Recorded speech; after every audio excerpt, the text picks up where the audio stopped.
qadrli teletomoshabinlar, Surxondaryo telekanalining doimiy muxlislari, sizlar bilan so'zsizga tok-showsida ko'rishib turibmiz. Har galgidek ko'rsatuvimizda biz dolzarb mavzular yuzasidan bahs-munozaralar olib boramiz.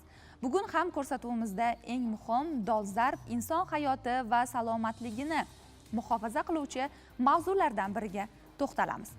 Aynan Jahon Sog'liqni saqlash tashkilotining ma'lumotlariga qaraganda yiliga 600 million kishi oziq-ovqatdan zaharlanadi va shu sababli hayotdan ko'z yumadi. Demak, inson sotib olayotgan mahsulotlariga, oziq-ovqatlariga va o'zining iste'molchilik huquqiga doimo e'tiborli bo'lish lozim. Va mavzu yuzasidan biz bugun ko'rsatuvimizga jamoat tashkilotlari, qolaversa talabalar, yoshlar, o'quvchilar va sanitariya epidemiologik markazi xodimlari va iste'molchilar huquqlarini himoya qiluvchi maxsus federatsiyaning mas'ullarini ham taklif etganmiz. Xo'sh, o'zi iste'molchilarning qanday haq-huquqlari bor? Marjonaxon, o'zingiz ham iste'molchisiz. Albatta, nimadir xarid qilayotganda uning sifatiga, nazoratiga qanchalik darajada e'tibor berasiz? Masalan, biz libos, dori-darmon, oziq-ovqat, qurilish mahsulotlaridan tashqari yana nimalarning sifat nazoratiga e'tibor berishimiz kerak? Albatta, assalomu alaykum. Bugungi studiyamiz mehmonlari, assalomu alaykum aziz teletomoshabinlar. Biz yuqorida sizlarga lavhalar tayyorlab qo'yganmiz, shuning uchun men biroz kech qoldim. Biz mahsulot xarid qilayotganimizda uni yaroqlilik muddati, qanday saqlanishi, qancha vaqt saqlanishi, nimalardan tayyorlanganligi, qayerda tayyorlanganligi va aynan mana shu keltirilgan ma'lumotlarni qay darajada haqiqiyligiga e'tibor qaratishimiz kerak. Nafaqat iste'mol qiladigan mahsulotimizda, o'zi aslida biz iste'mol qiladigan mahsulotimizdan tashqari qolgan hamma narsaga e'tibor beramiz, lekin o'zimiz yeydigan narsada buni e'tiborsiz qoldiramiz. Bugun aynan ana shu jihatga ko'proq to'xtalish uchun bu davra suhbatini tashkil etganmiz. Keling, dastlab suhbatimiz avvalida O'zbekiston iste'molchilar huquqlarini himoya qiluvchi federatsiyasining viloyatdagi hududiy bo'lim mas'ullari bilan suhbatni boshlab olsak, o'zi iste'molchilarning huquqlariga nima kiradi-yu, majburiyatlariga nima kiradi? Assalomu alaykum. Hurmatli tok-shou ishtirokchilari, hurmatli teletomoshabinlar. Iste'molchilar huquqlarini himoya qilish federatsiyasi asosiy maqsadi ichki bozorga kirib kelayotgan sifati kafolatlanmagan oziq-ovqat mahsulotlarining sotilishining oldini olish asosiy maqsad qilib belgilangan. Albatta, iste'molchilar bunda savdo do'koniga kirganingizda oziq-ovqat mahsuloti sotib olasizmi, maishiy texnika sotib olasizmi, yo ish xizmatga buyurtma berasizmi, yoki elektr energiyadan foydalanasiz, ichimlik suvdan foydalanasiz, tabiiy gazdan foydalanasiz, jamoat transportdan foydalanasiz va hokazo qayerda siz pul to'lab iste'molchi sifatida foydalanganda siz iste'molchiga aylanasiz. Shuning uchun bu yerda albatta ko'p masalalarimiz bor. Masalan, qanday tartibda iste'molchi o'zlarining huquqlarini himoya qilish kerak, nimalarga xarid qilayotganda yoki ish xizmatga buyurtma berayotganda qanday turib o'zlarining iste'molchi sifatida huquqlarini himoya qilish borasida ko'plab ma'rifiy tadbirlarni o'tkazib kelyapmiz. Asosan bizning maqsadimiz shu aholining iste'mol madaniyatini oshirish maqsadida maqsad qilib qo'yilgan bizga. Endi shu o'rinda haqli savol tug'iladi. Iste'mol madaniyatini kimdir o'rgatadimi yoki bu narsa oilada shakllanadimi? Shuni alohida aytib o'tishimiz kerakki, albatta har bir jarayonda o'sha insonning bolaligidan shakllanib boradi har bir xususiyat yoki xislati. Avvalambor oilada o'sha iste'mol madaniyati shakllanadi deb o'ylayman. Agar masalan barchamiz bilamizki, o'sha o'zbeklar doim bozorni yaxshi ko'radi. O'sha marketlardan ko'ra, supermarket yoki do'konlardan ko'ra bozorlarni yaxshi ko'ramiz. Bizga yaqinroq bir qulayday tuyuladi. Va o'sha shunday holatda yaqin mana 4-5 yil ichida bozor hamda supermarketlarda sotilayotgan mahsulotlar o'rtasidagi tafovut birdaniga yaqqol sezilib qolyapti sifat darajada. Masalan, bozordagi mahsulotlarning ko'pchiligi yaroqsiz yoki muddati o'tib ketgan holati ko'proq uchraydi supermarket yoki o'sha marketlarga nisbatan. Ya'ni aytmoqchimanki, biz o'sha bozorlarga, marketlarga borish jarayonida ota-onalar albatta farzandlariga o'sha o'zimiz o'rnak bo'lib dars bergan holatda har bir mahsulotni olayotgan paytda uning yaroqlilik muddatiga e'tibor berishimiz lozim. Ya'ni Siz qay darajada e'tibor berasiz? Vaqtingiz bo'ladimi sinchiklab shuncha albatta ma'lumot bo'ladi. o'qishga? Masalan, sut va sut mahsulotlari, go'sht mahsulotlari, dudlangan go'sht mahsulotlarini xarid qilayotganda albatta yaroqlilik muddatiga e'tibor beraman. Masalan, oddiygina ayollar eng ko'p ishlatadiganimiz pardoz-andoz buyumlarini olayotganimizda ham ularning yaroqlilik muddatiga e'tibor berishga harakat qilaman. Hech uchraganmisiz shunaqa muddati o'tgan mahsulotga? Uchragan. Agar Qanaqa yo'l tutgansiz? aytib o'tganmiz, ogohlantirish yoki bir ko'nglini og'ritmasdan sekingina muddati o'tibdi deb joyiga qo'yish holatlari bo'lganda, birovni dilini og'ritmagan holatda, lekin yana bir jihat borki, agar ota-onalar chin farzandini har bir sotib olayotgan mahsulotining yaroqlilik muddatiga qarashga e'tibor berishni xohlasa, avvalambor bolalarda xarid qobiliyatini shakllantirish kerak. Masalan, sutga jo'natib yoki kefir mahsulotlari, qaymoq mahsulotlariga jo'natgan paytda albatta yaroqlilik muddatiga qaragin deb tushuntirish bersa, albatta bolalar shu ruhda ulg'ayadi. Birinchi navbatda oilada shakllanadi bu. Iste'molchilar huquqlarini himoya qilishda aynan mana shunday yaroqsiz mahsulotlarga duch kelganda uni pulini qaytarib olish tartibi bor. Hattoki siz mahsulotni xarid qilib, uni ishlatganingizdan keyin yaroqsiz ekanini bilib qolgan taqdiringizda ham mahsulotni pulini to'la qaytarib olish menimcha belgilangan, to'g'rimi? To'g'ri, qonunda belgilangan. Bu O'zbekiston iste'molchilar huquqlarini himoya qilish to'g'risidagi qonunda hamma 30 ta moddadan iborat. Bu yerda hammasi qanday tartibda qaytarib olishi, ular yozma kelishuvga kirishadimi yo og'zaki kelishuvga olinganmi, hammasini pulni qaytarib zararni qoplab berish ko'rsatib qo'yilgan. Shuning uchun eng asosiy bitta narsa, mana ko'pchiligimiz hozir mana shu ko'pchilik holatda mana mahsulotlarda, ayniqsa oziq-ovqat mahsulotlarini xarid qilishda ko'r-ko'rani sotib olish holatlari ko'plab uchrayapti. Lekin mana shu 2 minut vaqtimizni olib, shu qanday mahsulot, qachon ishlab chiqarilgan, uning tarkibida nima bor, u qanday sharoitda saqlanishi kerak. Mana singlimiz aytayaptiki, kefir mahsulot, uni 7 kunlik saqlanadigani bor. Masalan, oddiy kolbasa mahsulotlari bor, ularning 25 gradusdan oshmagan holda saqlanish kerak degan joylari bor. Mana shularga hammasiga e'tibor qilib olsak, shu bozorlarimizga hozir kirib kelayotgan sifatsiz mahsulotlarning kirib kelishining oldini olgan bo'lamiz. Bu bitta bir jamoatchilik nazorat tartibida o'rganish bilan bu narsaga erishib bo'lmaydi. Chunki mahsulot kelyapti, yangilanyapti. To'g'ri aytdingiz, bozorlarda. Mana bozorlarda uni nimasini talab qilasiz? Bozorda chunki uning 3-chi, 4-chi qo'lga o'tib kelgan narsa bo'ladi. Lekin savdo do'koni, uning javobgar egasi bor. Uning yorlig'iga e'tibor qaratilishi kerak. Uning yorlig'iga biz qaramaymiz. Bozorda to'g'ridan-to'g'ri kelgan, masalan 5 ming yo masalan 10 ming arzoniga ketamiz, lekin u yerda siz sifatli mahsulot xarid qila olmayapsiz. Lekin sifatlisi ham bor. Lekin shu bilan hozir birta joyda sifatsiz mahsulot sotilyapti. Shudan sizlarga ham e'tibor Mana qaratishingiz kecha kerak. siz Jahon sog'liqni saqlash kuni munosabati bilan lavha tayyorladingiz. Biz ham tongi dasturimizda chiqish qilgan edik. Tez yordamdan mutaxassislar kelgandi. Ular bergan ma'lumotlarga qaraganda, Surxondaryo viloyati miqyosida ayni issiq mavsum boshlanishida ikkita kasallik bo'yicha odamlar ko'p chaqiruv qilishar ekan. Birinchisi bu yuqori qon bosimi bo'lsa, ikkinchisi ovqatdan zaharlanish.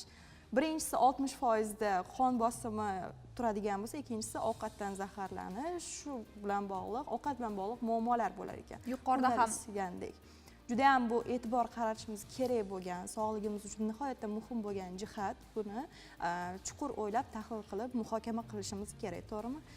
Bizda maxsus lavha bor. Keling, bahodoshlarimizni qanchalik darajada bozorda mahsulot xarid qilayotganda uning yaroqlilik muddatiga e'tibor beradimi, yo'qmi? Shu haqida bir tayyorlangan lavhani ko'ramiz. Ana undan so'ng studiyamiz mehmonlaridan ham xuddi shu savol bilan murojaat qilamiz. Kiyim yoki biror bir buyum xarid qilayotganimizda uni sifatiga va haqiqiy emasligiga juda ham ko'plab jihatlarga alohida e'tibor qaratamiz. Ayniqsa u gadjet bo'lsa, agar mashina bo'ladigan bo'lsa, qismlarni qanday ishlashi, qachon ishlab chiqarilganligi, umuman barcha ma'lumotlarni batafsil bilishga, sinchiklab tekshirishga harakat qilamiz. Kerak bo'lsa, aynan shu ma'lumotlarni tasdiqlaydigan hujjatni berishlarini ham so'raymiz. Ko'p hollarda mana shu jihatni e'tiborsiz qoldiramiz va sog'ligimizda jiddiy muammolar kelib chiqishiga sabab bo'ladi. Bugun aynan biz iste'mol madaniyati va mahsulotlarni to'g'ri tanlash, uning yaroqlilik muddatlari haqida gaplashamiz. Nonlaringizni yaroqlilik muddati qancha? O'zi nonni qancha saqlasa bo'ladi sotuv joyida? Joyigami 5 kungacha saqlasa bo'ladi. Shu hamma nonni sotib tugatasizmi bir kunda? Tugataman bir kunda. Qolib ketgan nonlarni nima qilasiz? Qolib ketmaydi nonim, hammasi tugaydi. Xalqqa non yetkazib bera olmaymiz. Rosa zo'r ketadi.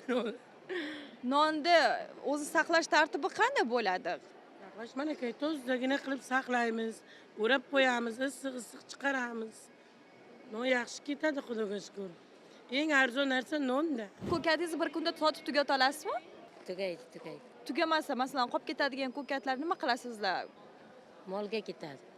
O'zi bunaqa mahsulotlarni shundoq ko'rib, e'tibor berib, sifatli yoki sifatsiz ekanini aniqlab olish qiyin emas, lekin bularda ham dorilanadi va boshqa kasallangan bo'lishi mumkin, lekin ana shu jihatlarga e'tibor qaratish lozim.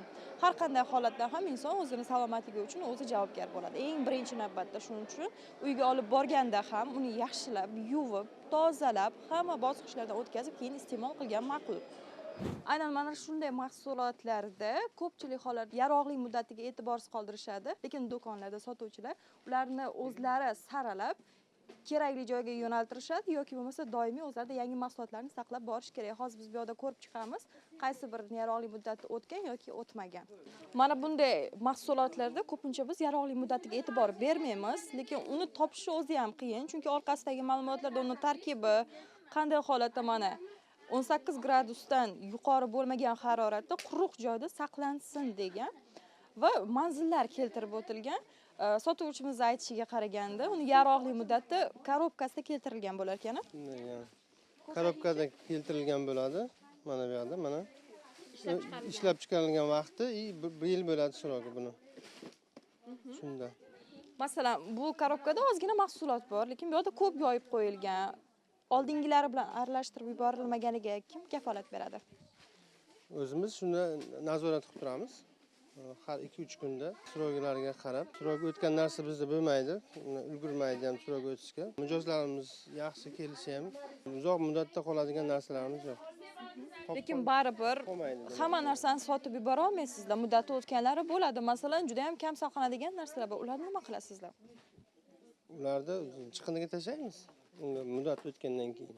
Mana bu yerda hozir sut va sut mahsulotlari, bitta qaymog'imiz bunga muddati yozilmagan. Qayerda yozilgan ko'rsating? Mana yozilgan.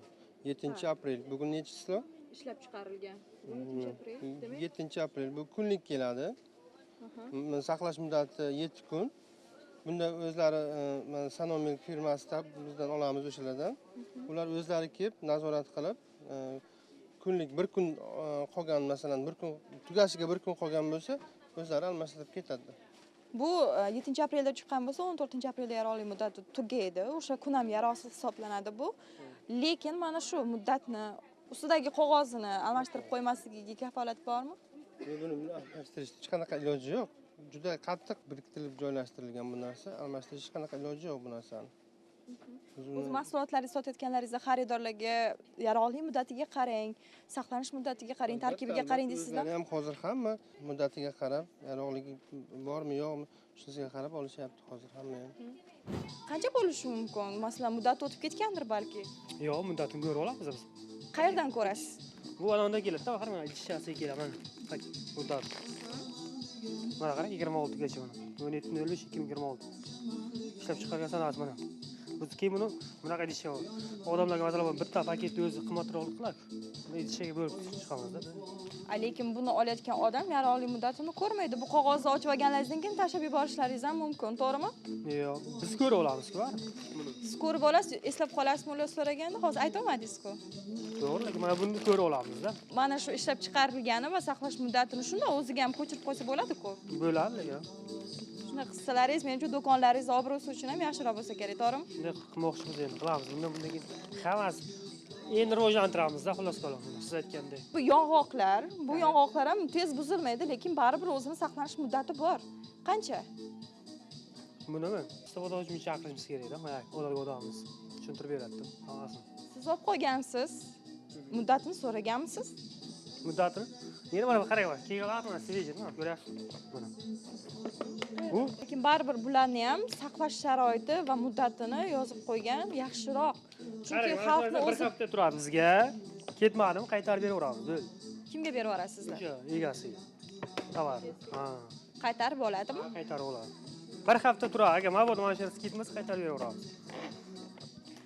Bunday quruq mevalarning saqlanish muddati o'zi yillarni tashkil etadi, lekin baribir ular eskiradi. Ma'lum bir vaqt bor, ular saqlanadigan. Shularni ham aniqlik bilan kiritib qo'ysalaringiz yaxshi Lekin mana bu bo'ladi. narsalar ko'p o'zimizdan chiqadi-ku.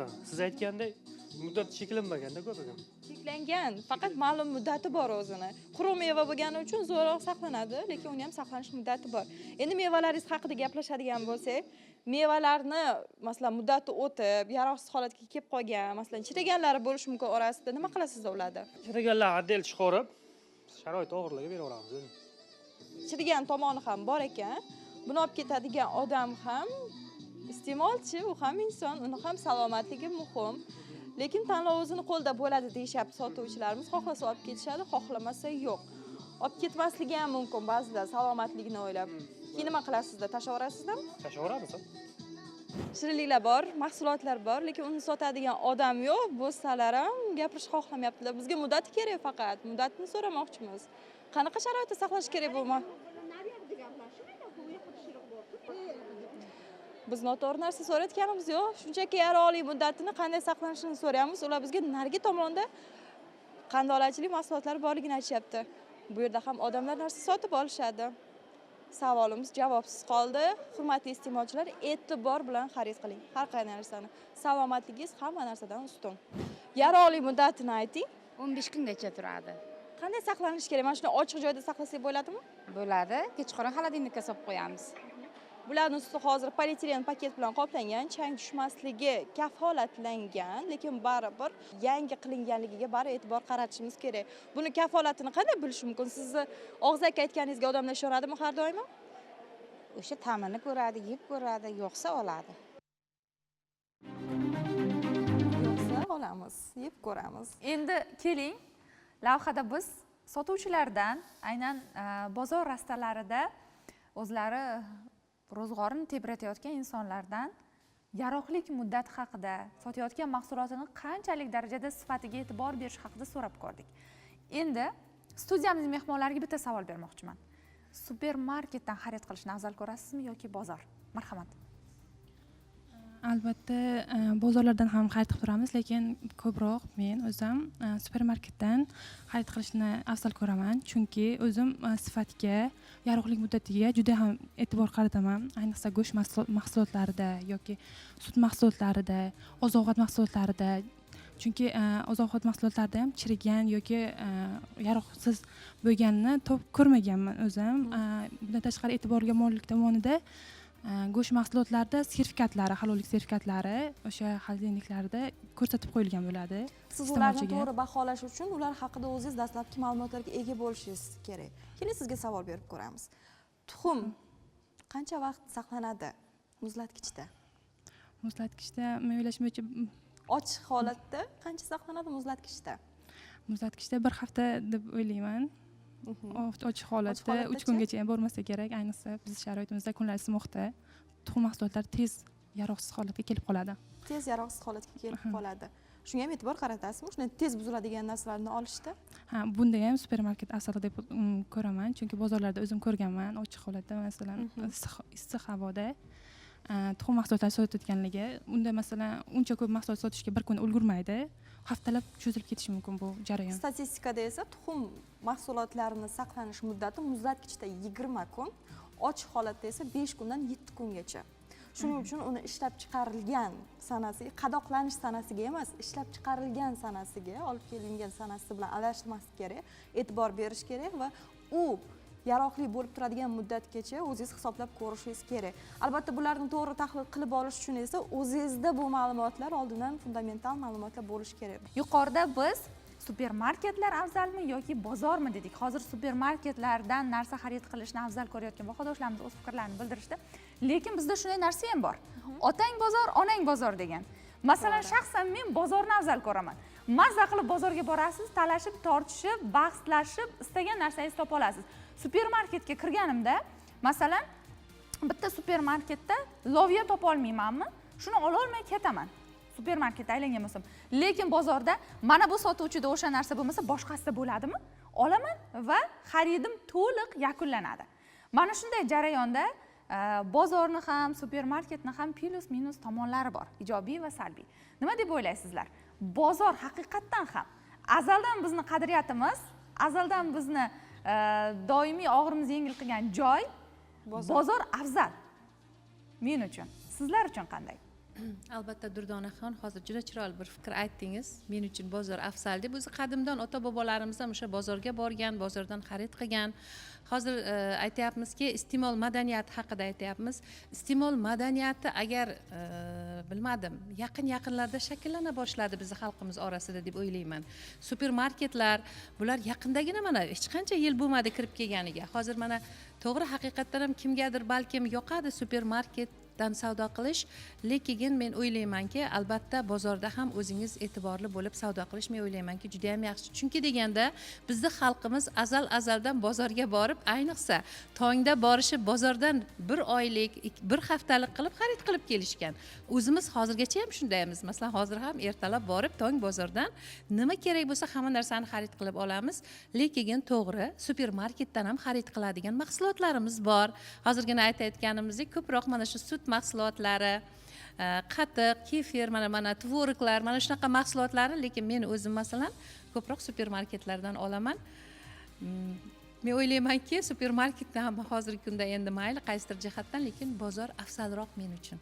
Iste'mol madaniyati haqida gap ketganda, iste'mol madaniyatini shakllanishida iste'molchini bu yoqda roli katta.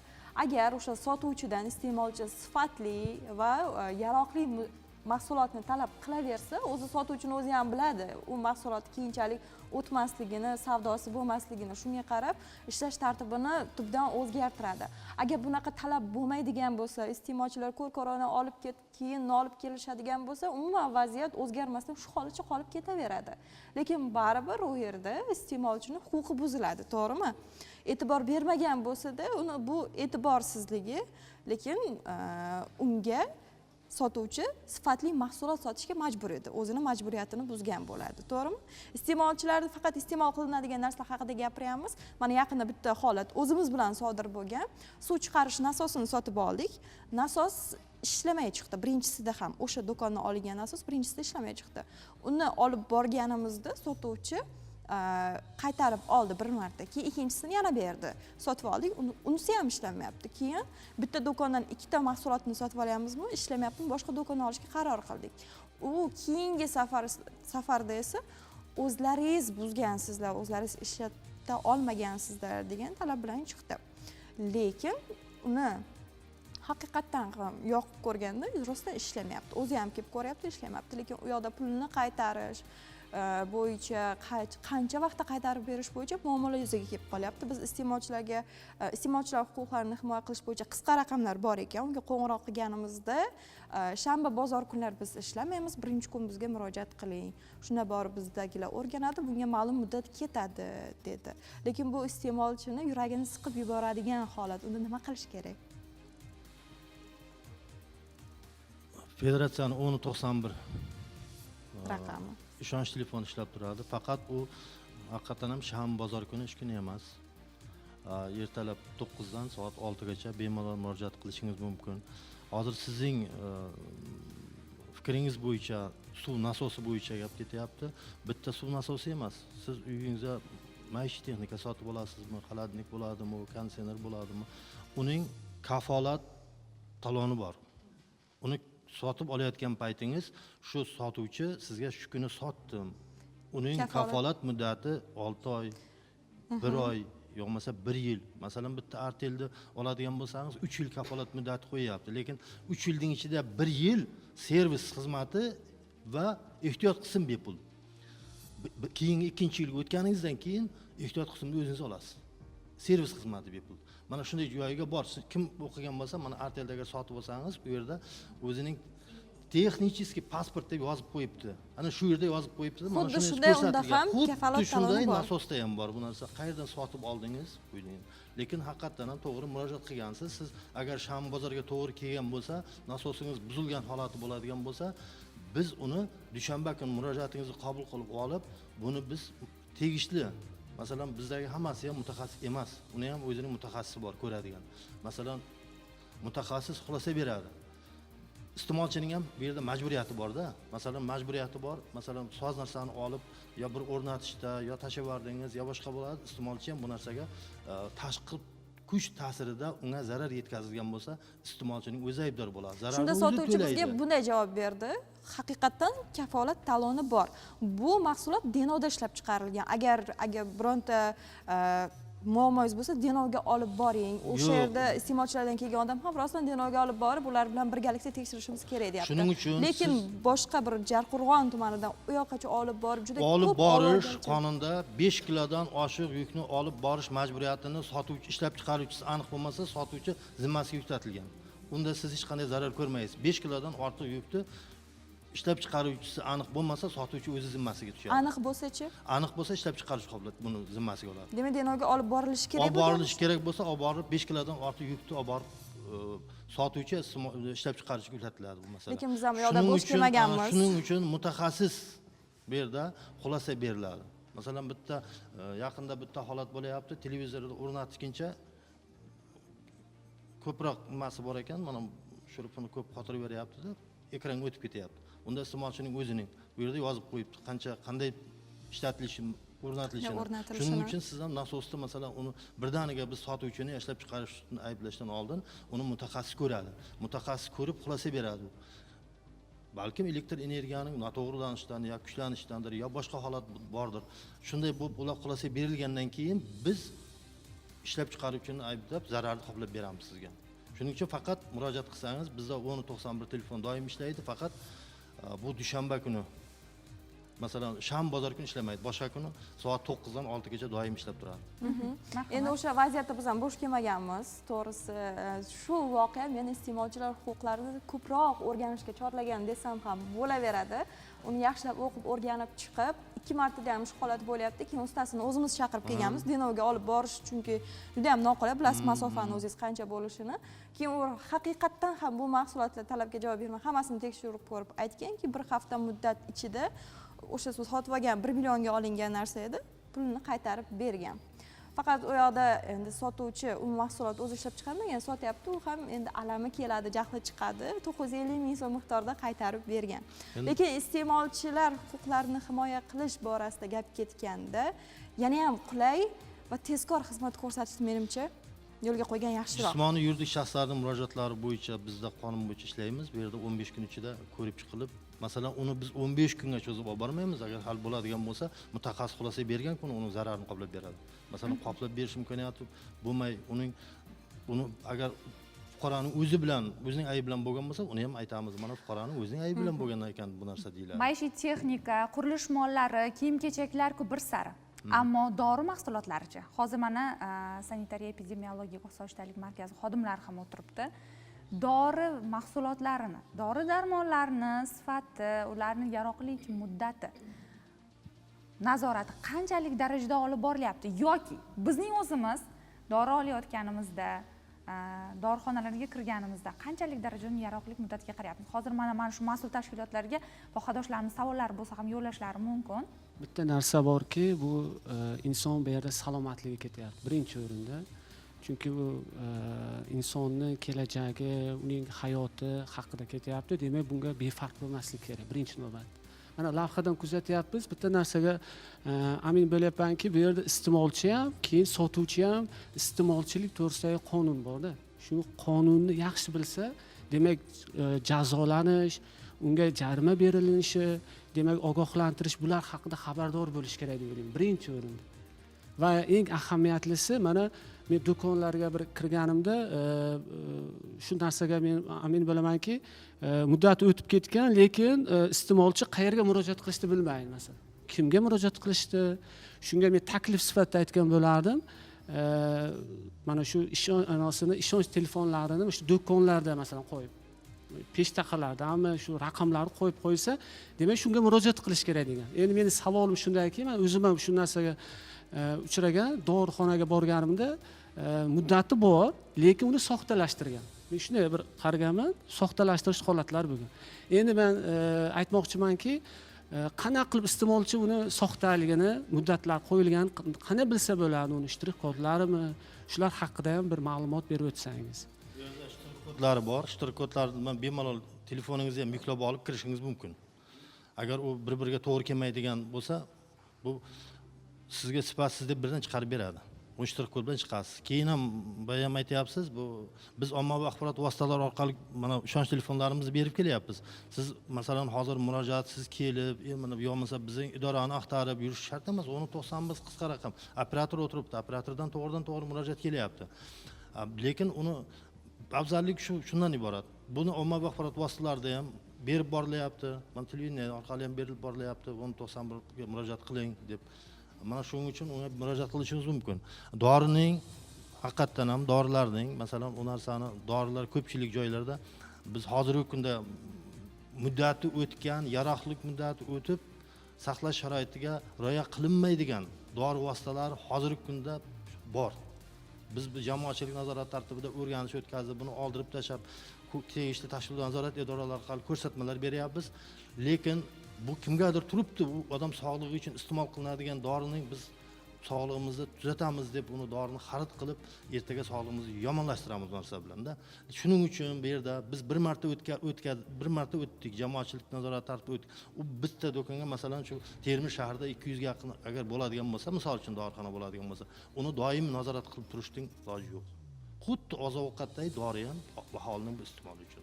Biz uni u yerga kirib borgandan keyin bemalol uning shtrix kodi bilan kirib, uning qalbaki yoki haqqi ekanligini aniqlab olish imkoniyatingiz bor. Har bir nimada borda u narsa. Shuning uchun faqat bizdan ozgina e'tibor qarataylik. Masalan, oddiy mana shu muzlatkichda saqlanish kerak bo'lgan dorilar bor. Lekin turibdi tashqarida. Ba'zilarining kerak bo'lsa, endi hozir biz o'zimiz muzlatgich ishlamay qolgan holatlari bor, lekin ular dori sotyapti. Lekin uning muddati o'tib, uning yaroqlilik sizga foydadan ko'ra u zarar uni xarid qilish. Faqat biz e'tiborli bo'lishimiz kerak. Buni nazorat qilishimiz kerak. Bitta narsa borda, endi siz shu fikringizni aytyapsiz. Shu iste'molchilarda mana ko'p murojaatlar tushadi sizlarga. Men uchun qiziq shu. Shu nechta masalan oxirgi statistikani aytsangiz, masalan, nechta murojaat bo'ldi, masalan, nechtasi o'rganib chiqildi va bu ijobiy holatga keltirildimi? Chunki statistika nimaga ahamiyatli? Chunki odamlarimizda iste'molchilik madaniyati shakllanayotganini bildiradi. Masalan, qancha murojaatlar tushdi. Va bu bo'yicha 24-yil yakuni bo'yicha 700 ga yaqin murojaat tushdi. Shundan 3 milliardga yaqin iste'molchi yetkazgan zarar qoplab berildi. Mana bu hozir bugungi kunda birinchi chorak 25ning birinchi choragi bo'yicha hozirgi kunda 200 dan oshdi murojaatlarimiz, 400 milliondan oshdi ularga yetkazgan zararni qoplab berish. Endi bitta narsa borda, bu bilganimiz, bilmaganimiz qancha? Murojaat qila olmaganimiz qancha? Yuqorida mana aytiladi. Biz bilmaymiz qayerga murojaat qilishni yoki mayli ko'ngliga tegmay qo'ya qolay deb indamay ko'z yumib, yaxshisi boshqa do'kondan olaman yoki boshqa dorixonadan olaman deb ketganimiz qancha. Lekin bu befarqlik bitta insonning hayotini o'lim holatiga olib kelishga ham sabab bo'lyapti. Mana yuqumli kasalliklar bo'yicha maxsus shifokorlarimiz hozir bu yerda o'tiribdi. Sanitariya epidemiologiya va sog'liqlik markazining maxsus shifokorlari studiyamizda o'tiribdi. O'zi mana shu mahsulotlarni inson salomatligiga zarar berishi qanchalik darajada sizlar tomoningizdan tahlil qilib chiqilyapti? Shu haqida ham to'xtalib o'tsak. Masalan, texnikani mayli, u texnika pulini olib olishimiz mumkin. Hech qanday salomatligimizga ta'siri bo'lmaydi, lekin iste'mol qilinadigan narsalarni xarid qilayotganimizda birinchi xavf bizni insonni o'ziga bo'lib turadi. Albatta bunday jarayonni be'tibor qoldirib bo'lmaydi, to'g'rimi? Assalomu alaykum, hurmatli tok-shou qatnashchilari. Men viloyat sanitariya epidemiologik jamoat salomatligi boshqarmasida sanitariya vrachi lavozimida ishlayman. Yuqorida mana iste'molchilar huquqlari to'g'risida, keyin yaroqlilik muddati to'g'risida mana suhbat yurityapmiz. Mana yuqorida lavhalarni ham ko'rdik. Mana shu lavhalarga e'tibor qaratgan bo'lsak,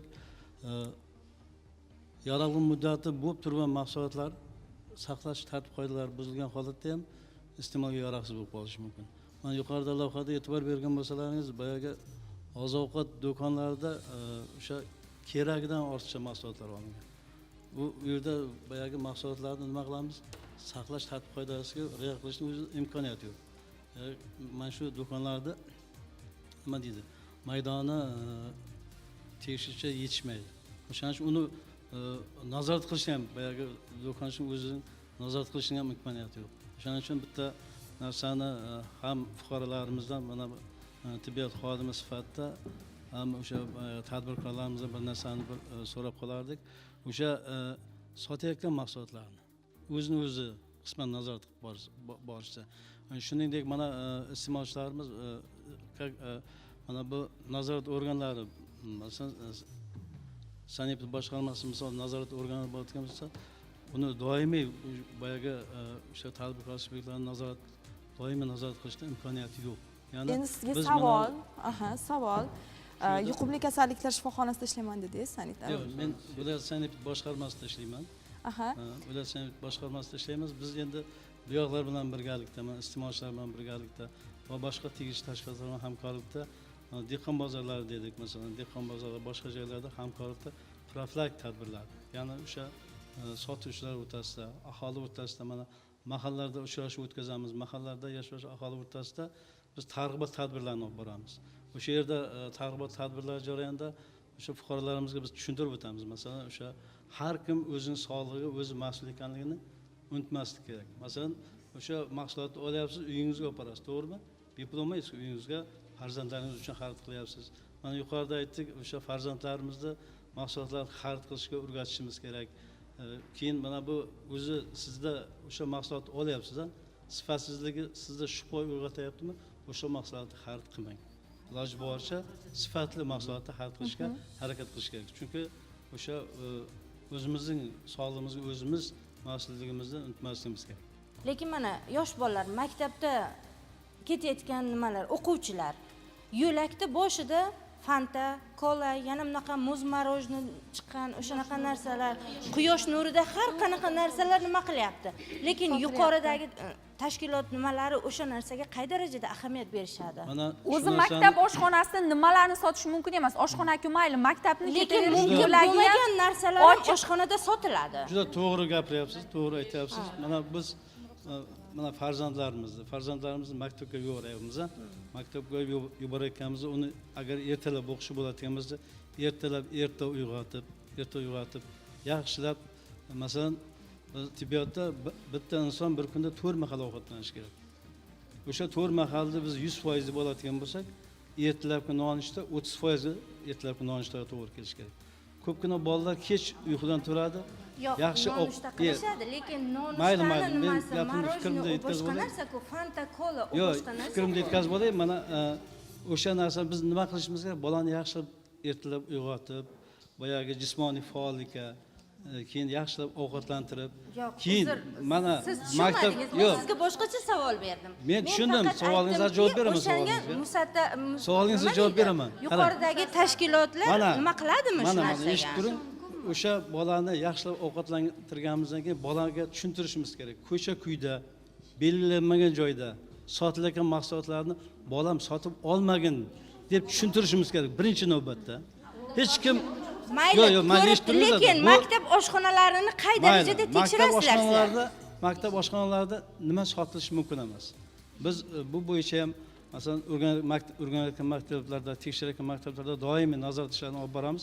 Maktab oshxonalarida mana hozir yoshlar orasida urf bo'lgan nima deymiz? Energetik ichadi. Energetik ichimliklar, har xil rangli ichimliklar. Mana bu hot dog deymiz, to'g'rimi? Keyin non dog deymiz, keyin mana xrustiyashka, keyin mana bu mayonez, mana chimcha aralashgan kolbasa qo'yilgan mahsulotlarni bu narsalar nima qilish bolalarga maktab oshxonalarida berish taqiqlangan. Mumkin eng emas. yomoni o'sha kolbasaning eng arzoni ishlatiladida. O'sha yerda eng arzoni, chunki Masalan, bolangizga, farzandingizga nazoratga olishsa edi, kimdir kelib qoladi, tekshirish kelib qoladi deb mana o'sha nazoratga oladigan tashkilot vakillari studiyamizda. Lekin u narsa aksariyat oshxonalarda, maktab Marhamat, savolingiz. nimalarda yo'q. bu nazorat olib boriladi, doim nazorat olib boriladi. O'shaning uchun yana ham mana bu nazorat organlaridan tashqari mana ota-onalar. Mana hozirgi bugun managi bo'layotgan ko'rsatuvimiz ham mana shu so'z sizga deb mana shu tok shou mana aholimizga shu narsalarni yetkazish, to'g'rimi? Bitta narsa Farzandingizga pul berdingiz, misol maktabga ketyapti. 5000 so'm pul berdingiz. Farzandingizdan masalan maktabdan kelgandan keyin nima olib yeding o'sha bergan pulimga deb so'rash kerakmi? Nazorat ota-ona tomonidan bo'lish kerak, misol. To'g'rimi? Bola borib o'sha maktabda boya xrustiyashka deymiz, yoki boyagi rangli ichimliklar, energetika ichimliklardan sotib olmasa bolalar, boyagi tadbirkor o'z-o'zidan boya mahsulot ketmayaptimi? Ketmayotgandan keyin bolalarda nima? Savdo madaniyati, o'zining sog'lig'i, o'zi mas'ul ekanligi to'g'risida tushuncha paydo bo'lganligi ota-onalar tomonidan yoki biz tomonimizdan tushuntirishlar olib borilayotganligi, mana shunday ko'rsatuvlar tomonidan, to'g'rimi? Yetkazilayotganligi. Lekin u baribir bir samarasini beradi demoqchiman-da. Bitta narsa bor, u baribir bola. Meni savolim, to'g'ri, lekin ba'zi ota-onalar ish tufayli farzandiga qaray olmaydi. Lekin nima uchun siz o'zlaringiz o'sha narsani nazorat qilsalaringiz bo'ladi-ku? Sotilmasin deb taqiqlasalaringiz, o'sha bolalar sotib olmaydi o'sha narsani. Xariddan, demak, umuman olib tashlash kerak. Albatta. Bozordan, rastalardan olib tashlash kerak degan fikrdasiz. Tekshiruvlar bor, bitta narsani aytib o'tishimiz kerak. Bunday maktab oshxonalarini nazorat qilish tekshiruvlari Maxsus lavha ham bor, o'tkaziladi, lekin maktab oshxonalari haqida tushunchadan yiroq bo'lingizlar. buni ham tan olishingiz kerak, qat'iy emas bu narsa. Yoki nazorat o'tkazilmayapti degan narsa emas, bu tekshirish o'sha o'rnatilgan tartibda nazorat ishlari amalga oshirib borilyapti. Lekin hozirgi mana aytilayotgan narsa bo'yicha har birimiz mana yuqorida bir singlimiz aytdi, mana do'konga kiraman deyapti, mana yaroq muddati o'tgan mahsulotni ko'rsam sekingina do'konchiga e'tirozimni aytaman yoki aytmasam bir chekkaga olib qo'yib chiqib ketaman deyapti. Yo'q, unaqa qilmas kerak. Iste'molchi sifatida so'rash kerak, aytish kerak. Mas'ul shaxslarimiz hozir maktab oshxonalarida ushbu narsalarni taqiqlanganligini aytishyapti. Lekin o'sha oshxonalardan tashqari berib yubormang degan gaplarni ham aytishimiz kerak. Marhamat. Hozir siz aytdingiz, ya'ni maktab oshxonalarida cheklov o'rnatilganligi haqida. Aynan o'sha maktab oshxonalarida cheklov o'rnatilgani bilan tashqaridagi, ya'ni maktab hovlisidan tashqarida bo'lgan yakka tadbirkorlar tomonidan ochib olingan do'konlar mavjud. Ana shu do'konlarga o'quvchilarning qatnovi menimcha asosan maktab oshxonasidagi narsalarning yetarli darajada sifatli emasligiga bog'liq. Shaxsan o'zimizdan misol qilib oladigan bo'lsak, maktab oshxonalariga kirganimizda to'g'ri sanitariya qoidalarga e'tibor berishadi. Lekin o'quvchilar, misol uchun oddiy kolbasa mahsulotlarini aytadigan bo'lsak, ularni bir-bir ushlab ko'rishadi, keyin yana qaytarib joyiga qo'yishadi yoki tagroqdagini olishadi. Aynan shu masalaga ham bir e'tibor qaratsak demoqchiman. Ya'ni maktab oshxonasidagi buyumlar sifatli darajada, mahsulotlar sifatli darajada bo'lsa, menimcha o'quvchilar tashqaridagi yakka tadbirkorlar oldiga chiqishmasdi. Endi sizlar o'quvchisizlar, to'g'rimi? Nima yeysizlar maktabga borganda? Nima sotib olasiz? Shaxsan men ertalab uydan nonushta qilib chiqqanligim sababli maktab oshxonalariga asosan nam salfetkalar yoki o'quv qurollari maqsadida kiraman. Aynan o'sha maqsadlarda yo'q. Chunki u yerdagi buyumlar yoki narsalarga ko'zimiz tushganimizda baribir ham moy hidi anqib turganligidan ham yokida o'sha yerdan chiqadigan o'quvchilarimizning ustidan keladigan yoqimsiz hidlardan ham o'sha yerga kirish haqidagi fikrimiz o'zgaradi. Sizlar nima olasizlar maktab oshxonasidan? Marhamat, mana maktab o'quvchilari o'tiribdi. Maktab oshxonasiga har kuni kirib turasizmi? Nima olasiz asosan? Katta sinflarga endi hozir mana kichkina sinf bolalarni olib kelsak, albatta ular o'zlari xrustiyashki, chips yoki so'rg'ich konfetlar, saqchilar degan fikrni aytardi, lekin vaholanki maktab oshxonasiga sotilishi taqiqlangan mahsulotlar ro'yxati ichiga qurut, saqich, marmeladlar, so'rg'ichlar ham kiritilgan. Ular sotish taqiqlanadi. Nima yeysiz? Lekin sotish-ku mayli, sotish alohida-yu, lekin uni misol uchun qaytim sifatida qaytarilishi kerak bo'lgan pul o'rniga saqichlarni ham berishlari ham bir masala. Ana. o'zimiz sotib olmasak ham Tanganing bu o'sha tomoni ham nima bor. deydi qaytim sifatida ham o'zimizga ko'p berganliklarini guvohi bo'lganmiz. Bu savolga javob berishdan oldin menga kelgan fikrlardan biri, ya'ni boshqa magazinlarda yoki savdo majmualarida sotilishi mumkin bo'lmagan narsalarni qat'iyan tekshiramiz deyaptilar. Lekin 2023 va 2024-yil ma'lumotlariga qaraganda O'zbekiston butun dunyo davlatlari bo'yicha ovqatdan zaharlanib kasal bo'lish va o'lishda birinchilikda turadi. Endi sizlarga mana shu yerda bitta ma'lumotni keltirib o'tmoqchiman. O'zim juda ham yaxshi ko'raman sog'lom ovqatlanish. Saqich, qurut yoki chupa-chupsga o'xshagan shirinliklar odam o'ldirmaydi. U odamga yoqadi. Shu qanaqadir sizga zavq bag'ishlaydi, u o'ldirib yo kasal qilib qo'ymaydi. Lekin uni salomatlikka vaqti kelib ta'sir ko'rsatadigan vaqti bor. Masalan, shirinliklarni haddan ziyod ko'p iste'mol qilish, uning tarkibida kimyoviy elementlar bo'ladi. Odamda keyinchalik Alsgeymer yoki ADHD ma'lumotlarni tez unutib qo'yish kasalligi, xotirani susayish kasalligini keltirib chiqaradi. Yoki bo'lmasa, mana qurut kabi mahsulotlar sutdan tayyorlanadi, to'g'rimi?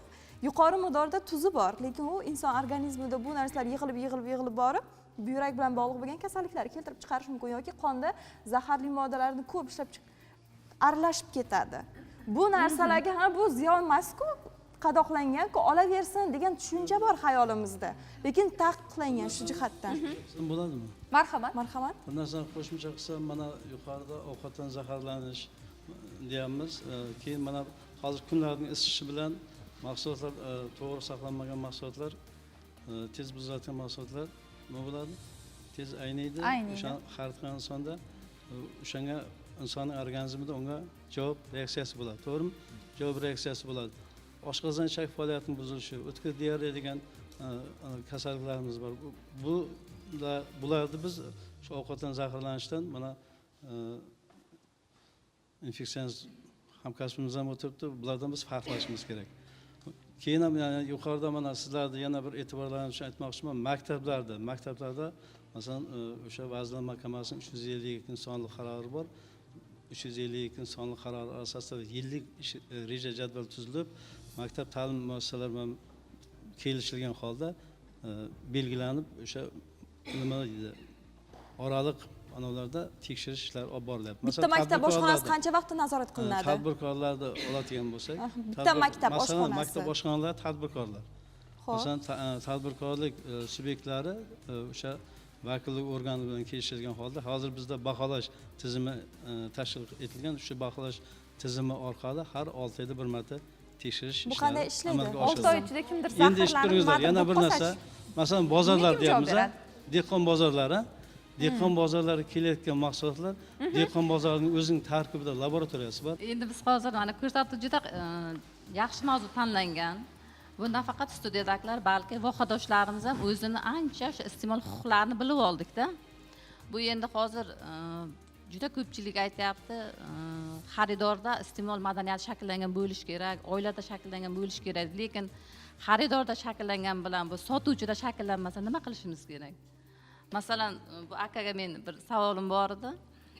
Masalan, o'zim ham supermarketda ko'rganman-da, yaroqli muddat o'tib ketgan qaymoq sotilayotganini ko'rganman. Lekin shuni endi o'sha sotuvchini aytmaganman.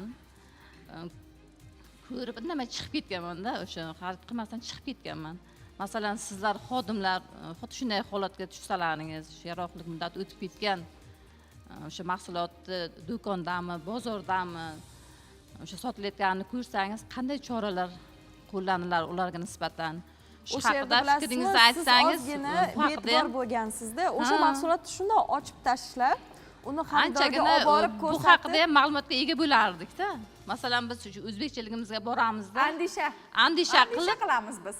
Indamasdan o'tib ketish holatlarimiz ham kuzatiladi-da. Mayli, men ham qo'shimcha savol berib o'tsam, avvalambor bu haqiqatan ham iste'molchi sog'liq bilan bog'liq narsa. O'zi bu tashkilot vakillarini ko'rmay yurdim. Ko'chada ko'rgan bo'lsam ham balki shu tashkilot a'zolari ekanligini bilmagandirman. To'g'risi, mana qatiqlar sotadigan joydan o'tib ketaman-da, qatiqlar ochilib yotadi-da. Deyman, shu tashkilot kelib shular deyman. shtraf qilmasmikan yoki ustini yopishga majbur etmasmikan, maxsus xonalarga solib qo'ymasmikan bular deyman. Keyin mana endi hozir mavsumi tugaldi, bachkavoy chimchi, bachkavoy karamlarda. Shu chang-chungda o'tib ketaveramiz, sotadi-da, majbur endi olamiz endi bozorda aytganingizdek iste'mol qilamiz. Bilaman shuni zararligini, lekin sotib olaman. Yana ichimda aytaman-da, shuni deyman, maxsus tashkilotlar deyman, bir tartibga olsa bo'lmasmikan deyman yana. Lekin sotib olaman. Lekin siz bilasizmi, siz va sizga o'xshagan insonlar ulardan shu mahsulot sotib olmasa, ular unday sotmaydi. Yo'q, yana keyinchalik o'zini qarang, yana salomat Marjon bo'lgan yana bitta qozoni narsa bor, qora qozoni bor, ro'zg'ori Durdona bor, aytayotgandek, bozor. tangani ikki tomoni bor. Bu Yuqorida kishilar andisha dedik, ana shu andishani keragi yo'q unday joylarda. yo'q, qarang, tadbirkorlarning huquqini himoya qilish degan endi qaror ham bor-da. Ikki tomoni bor-da. Endi tadbirkorlarni bu tomondan qisisham, nima deydi, bir ma'muriymi, boshqa jazo hisoblanadi. Lekin sog'liq uchun zararli narsalarni bizni iste'molimiz ham zararli hisoblanadi. Shuning uchun bu tashkilot to'g'ri, bularda ham o'zining ish hajmi bor. Ish hajmi bor. Bu 24 soat bular bizni sog'lig'imiz uchun masalan yurmaydi-ku.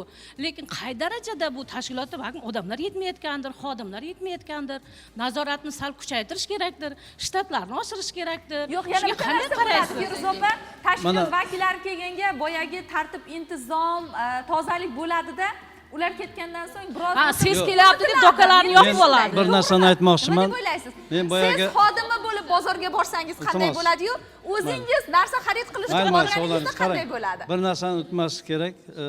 Har bir dehqon bozorida laboratoriyasi bor o'zining. O'sha veterinariya sanitariya ekspertiza laboratoriyasi bor. U har bir bozorga biriktirilgan laboratoriya. Bu veterinariya boshqarmasiga qaraydi. Bizda xodimlar Milliy gvardiya xodimlari bor, hamkorlikda o'sha yerga biriktirilgan. Lekin veterinariya sanitariya ekspertiza laboratoriyasi dehqon bozoriga keltirilayotgan mahsulotlarni kunlik nima qiladi? Laboratoriya tekshiruvdan o'tkazib, ularga sifatli mahsulotligi to'g'risida ularning qo'liga ma'lumotnoma beradi. Endi hozir shu joyda Endi eshitib turing iltimos. Endi joyida qarang. Joyida aytyapsiz, joyida. Mana keyin Men Termiz davlat universitetida yuridik fakulteti 2-kurs talabasi Abdurafi Nodiroboni bo'laman. Ayniqsa bu savol bizga tegishli, ya'ni huquqshunoslarga inson huquqlarini himoya qilish to'g'risidagi qonun 1996-yil 26-aprelda qabul qilingan va 30 ta moddadan iborat. Endi birinchi navbatda biz hammani aybdor qilyapmiz. Birinchi navbatda iste'molchilik madaniyati mavjud. Iste'molchilik madaniyatida sanab o'tishimiz mumkin. O'sha fuqaro olayotgan mahsulotini qadog'ini ko'rishga, qachon ishlab chiqarishini so'rashga, kim ishlab chiqarayotganini so'rashga va kimga murojaat qilishini bilish kerak. Va agar zararlanish holatlari bo'ladigan bo'lsa, xodim aytib o'tganlari kabi bu kishi ishonchli telefon raqamlarida telefon qilib, o'zlarining sog'liklari uchun zarar yetgan bo'lsa, kompensatsiyani talab qilish huquqiga ega bo'lish kerak birinchi navbatda. Endi 10 ming so'mga qatiq olib Firuz opa. Zararlanmaganman. Men masalan bir infeksiyani banzaga tushib qolmaganman, lekin doim o'ylayman-da shu haqda. Nimaga shuni bir boshqa joylarga ko'chirmaydi deb o'ylayman. Men ham fikr aytsam maylimi? Assalomu alaykum. Avvalambor men Norqul Valobar iste'molchi huquqlarini himoya qilish jamiyatlari federatsiyasining Surxondaryo viloyat birlashmasining matbuot xodimi bo'laman.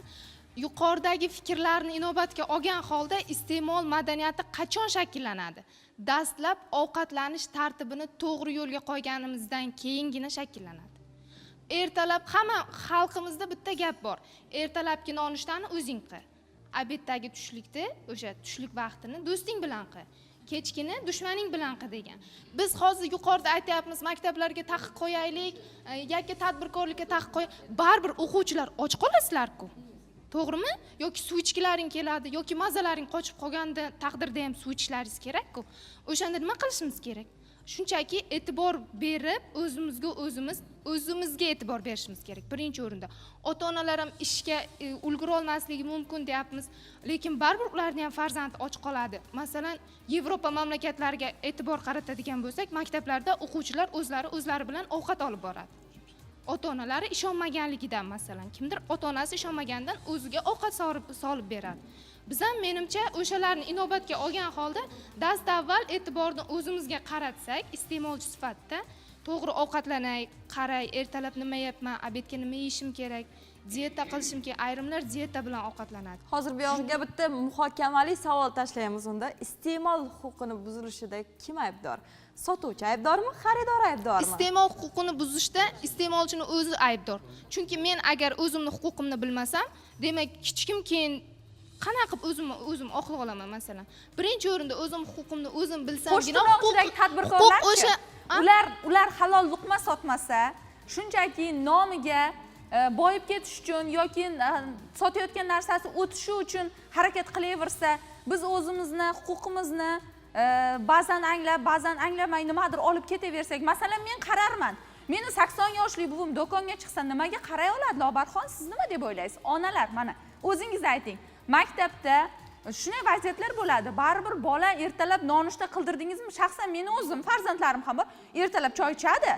Lekin tushlikkacha, tushlik ovqatini yegungacha och qoladi, nimadir yegisi keladi. Hadeb sumkasiga siz nimadir pishirib, solib berib yubora olmaysiz. Chunki sinfxonada ham ovqatlanish tartib qoidasi bor, maktabda ham o'zining tartib qoidasi bor. Marhamat Mohidul opa, yoshlar, ota-onalar sizlar qanday fikr bildira olasizlar bu haqida? Hozir iste'molchilarda ayb degan fikrga men 100% qo'shila olmayman. Chunki qancha foizda qo'shilasiz? Qancha foizda qo'shilasiz? 10-15% qo'shilaman. Oho. Hammasi tadbirkorda deng-da. Sababi qarang-da, yosh bolalar bu yerda hisobga olinmayapti. Yosh keksa kishilar hisobga olinmayapti. Bog'cha bolasi bor, bog'chadan chiqquncha nimadir olishga xarxasha qiladi. Maktab o'quvchisi maktabda hozir ovqatlanib borsin, ovqat sumka maktab o'quvchisining sumkasiga ovqat solib berib yuborib bo'la olmaydi. Endi shu yerda bitta misol, hayotiy misol keltiray. Meni bitta qo'shnim bor. Men o'zimni nimadir tanlashda juda sinchkov deb hisoblasam, u mendan o'tib ketadi. Qo'shnilarimiz, hattoki do'kon sotuvchilari uni juda bir yozuvchi, chizuvchi, injiq odam deb biladi. Borganda do'konda hamma narsani 1 soat vaqt sarflasa ham o'qib ko'rib, nimadir aynigan holatda chiqsa ham shuni qaytarib olib borib, pulini ham olib, boshqa mahsulotni ham olib ketib, bo'lmasa ustidan arz qilishini aytib, o'zini huquqini himoya qilib keladi. Lekin u haqida hamma noto'g'ri o'y xayollarga boradi. Ana shu insonni kichkinagina bolasi boradi, do'konchi qo'rqqanidan, endi birinchi navbatda vijdonni ishlash kerak u yoqda, qo'rquvimiz eng sarxil narsani berib yuboradi. Kimi borishda tanib qolgan, bilib qolgan, u shu darajada tartib bilan qarashni yaxshi biladi. Ana endi yashang, sizga endi bitta savol. Ana o'shanday huquqini himoya qiladigan kishi siz yashayotgan hududda nechta barmog'ingizni aytamiz ana. Lekin o'sha deyapti, bitta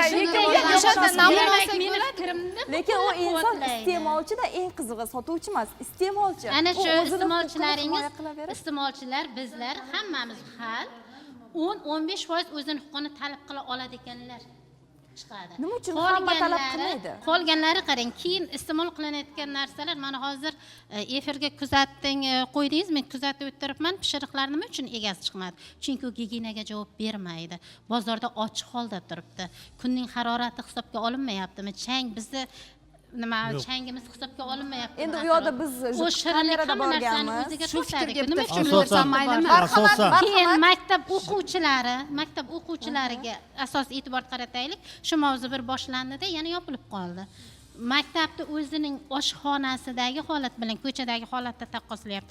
Lekin maktabda oshxonasi bilan ko'chadagi holat hozir tekshirish jarayoni 6 oyda deyilyapti. Maktab o'zi 9 oy. Bu uzoq muddat emasmi? Orada choraklar bor. Yo'q, yana bir tomoni bor-da. Uni o'shani ham bir hisobga olib ko'rish kerak. Keyin gapimni tugatib olay, iltimos. Keyin agar hozir suvlar aytildi, yana to'xtab qoldi. Ko'cha, energetik narsalar maktabga sotish mumkinmi? Maktab yoshidagi bolalarga mumkinmi? Lekin do'konlarda hammasi bor. Xohlagan maktab do'koningizga boring. Balkim tekshirish kelishini 6 oy muddatini kutib turgandir. Sizlar borishlaringizni bilib almashtirib turar. Lekin ayni vaqtda borsangiz, hamma do'konda energetik ichimliklar bor. Bu direktor nazorat qila oladimi?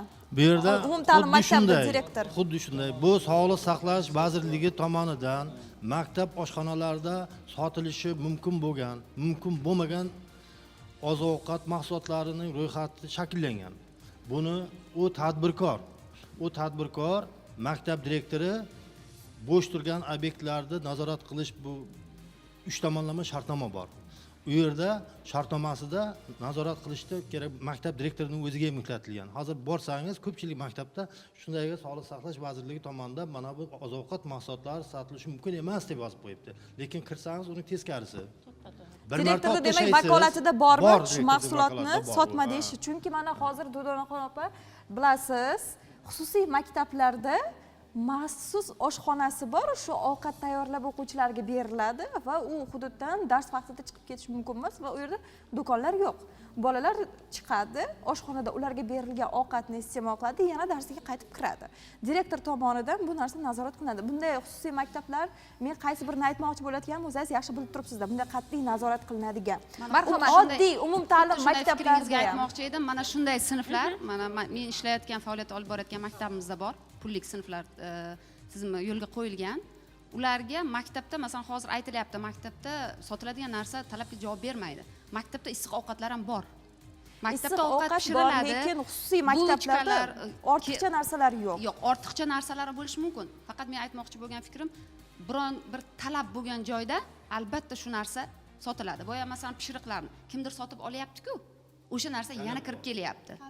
O'zimiz agar boya aytganlaridek, o'zimiz huquqimizni bilib, shuni oilada, bolalarimizda yoshligidan shu narsani o'rgatmasak, biz shundayligimcha qolaveramiz baribir. Siz gazetchilik ichasizmi? Yo'q. Sizga bitta savol. Umuman ichmaysizmi? Bozorda ko'rgan narsani oladi, ko'rmagan yo'q narsani olmaydi-ku. Agar shu narsani fikrimni oxirigacha aytay. Taqiqlangan narsa maktab oshxonalarida va maktab atrofidagi, bog'cha atrofidagi hududda qo'yilmasa, qat'iyan man etilsa, bola uni ko'rmasa, yo'q narsani olib ber deb xarxash ham qilmaydi. Uni olmaydi ham. Uni olaman desa, boshqa joydan sotib olish mumkin. Masalan, o'qituvchi sifatida aytishim mumkin. Biz bolamizni qo'liga telefon berganmiz, endi ozgina mavzudan nima bo'lsa ham, o'sha telefonda bo'layotgan informatsion hujumlar, axborot hujumidan biz nazorat qilmaymiz-ku o'zimiz. Vaqtimiz yetmaydi-ku, ko'pchiligimiz, juda ko'pchiligimiz. O'sha narsani biz hozir kimdandir nazorat qilinglar, taqiq qo'yinglar deyapmiz. Lekin o'zimiz vaqti kelganda bolamizni o'zimiz nazorat qila olmaymiz. Lekin bu nazorat qilsa bo'ladigan holatda. Shunday qilishimiz kerak. Uni birinchi navbatda men fikrimcha bu narsani bar oilada tarbiyalash kerak. Ota-ona bolaga o'zini haq-huquqlarini o'rgatish kerak. Menda shu borada qarangda, oilada to'g'ri tarbiya berish kerak. U bizning vazifamiz, burchimiz. Bolani tarbiyalash, iste'mol huquqini o'rgatish, ko'cha madaniyatini o'rgatish, dars jarayoni, jamoat ichida yurish u ota-onaning burchi, vazifasi. Qat'iy o'qiladi, xohlaydimi, xohlamaydimi. O'sha farzandni kelajagi uchun tarbiyalayaptimi? Mas'ul uni ota-ona qiladi. Lekin ota-onani aralashmagan holatdagi gap haqida ketyapti bu yerda. Bu yerda agar o'sha narsani siz farzandga olma deganingiz bilan, yonidagi kimdir bilan ko'chada ko'rgan narsa bola ko'rmasa olmaydi. Qonuniy jihatdan ham ota-ona, ham mas'ul xodimlar qarz ikki qo'ldan chiqadi. Ikkala tomon birlashib, maktab, bog'cha emas, birlashib ishlasa, ishda hamma qonuniy vijdonini bajarsa, bu narsa yo'lga tushadi. Xo'p, demak, ikki tomon ham bir xil taqiq bilan qilib bo'lmaydi. Kimmi maktabga boradigan kichik yoshdagi farzandi bor shu yerda? Qo'lini ko'tarsin, kimda bor? Mana ota-onalar shu yerda bor. Bolalaringizga idishda suv, yeyishga ovqat berib yuboramisiz? Albatta, kichkina termoschasi bor, qaynatilgan suv beriladi. Nimaga olib ketmaydi? Mening farzandim 3-sinfda o'qiydi. Marhamat, shu ilk maktabga sentyabr oyida chiqayotgan paytlarida kutilmaganda allergik holat kuzatildi va biz buni o'sha teri kasalliklar shifoxonasiga olib borganimizda qon tarkibini tekshirganimizda toksin moddasi ko'payib ketganligini qayd etishdi. Va bu nimadan bo'ldi? Bu bizni uyimizda o'sha pitsa mahsulotini pishirganda ishlatilgan mayonez va ketchup mahsulotdan kelib chiqqan. Men o'zim ham kimyo fani o'qituvchisiman. Buning tarkibini va bu narsa haqida ma'lumotga ega bo'lsam ham baribir befarqligim tufayli bo'ldimikan deb o'ylab qoldim-da. Masalan, siz hozir aytdingiz, maktab hududi va uning atrofidagi mahsulotlar, rangli narsalar bolalarni o'ziga jalb qilmay qo'ymaydi. Biz buni bilimini berishimiz kerak deb o'ylayman. Oddiygina saqchilarda sorbitol moddasi bor. Sorbitol bu sun'iy shakar. Shunday deb endi tushunishimizcha bolalarga biz bilim bermasak, ularni ozgina shu doktorlardan qo'rqish instinkti bor. Shu 5 kun va 1 hafta mobaynida ular davolanish muddatida o'ziga o'g'lim nima qildiki, demak men mana shunaqa mahsulotlarni iste'mol qilsam qiynalar ekanman dedi. U sog'lig'idan ham ko'ra qiynalayotganligi tufayli o'zini tiya olishni o'rgandi. Rahmat, qadrli teletomoshabinlar, studiyamiz mehmonlari bugun ko'rsatuvimiz davomida biroz bo'lsa-da iste'molchilik huquqlaringizni o'rgatgan bo'lsak va Aynan sotib olayotgan, xarid qilayotgan har bir mahsulotingizni yaroqlilik muddatiga e'tiborli bo'lishingizni yana bir bor yodingizga solgan bo'lsak, bundan juda ham mamnunmiz. Afsuski, ko'rsatuvimiz uchun ajratilgan vaqt o'z nihoyasiga yetib boryapti va mavzuni xulosalaymiz. O'zingiz ko'rib turganingizdek, bu mavzu juda ham qaltis, muhokamali mavzu. Shunday ekan, iste'molchilardan ham har bitta insondan, u xoh xaridor bo'ladimi, u xoh sotuvchi bo'ladimi, sotayotgan narsasiga, sotib olayotgan narsasiga e'tiborli bo'lishini, ota-onalarimizdan farzandlarini, o'zlarini salomatligiga e'tiborli bo'lishini so'rab qolgan bo'lardik. Birini ko'rsak, birini baribir ko'rmay qolamiz. Hammasini bir vaqtda nazorat qilib turishning imkoni yo'q. Shuning uchun o'zimizda bo'lishi kerak bu narsa. E'tiborli bo'laylik azizlar. Bizga ajratilgan vaqt o'z nihoyasiga yetdi. E'tiboringiz uchun rahmat.